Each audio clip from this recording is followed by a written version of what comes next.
Hakata area, which is all Kemet, Nile Valley culture. If you want to find, and here's with the argument, the discussion again. People always ask which one was first, Sumeria or Kemet. Yeah, and that's like one of the most retarded.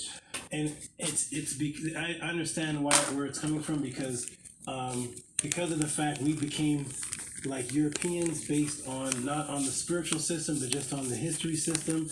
A lot of people are attached to these areas, attached to them based on the areas as opposed to what were they teaching.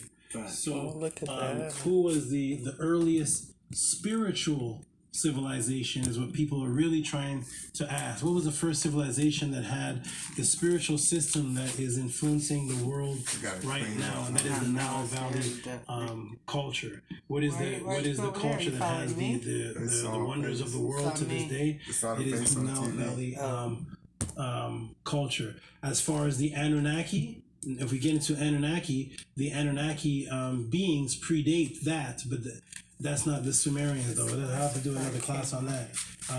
The Anunnaki go all the way back to the southern parts of Africa.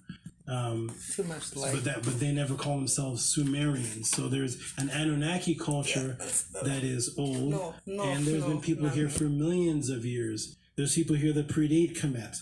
I would never say that Kemet was the first people on the planet, but the MRCA, the most recent common ancestor of 180,000 years ago, dates back to the Nile Valley region, and the oldest Homo sapiens. It's pulling up. Oldest Homo sapiens aren't even in the Kemetic area, right?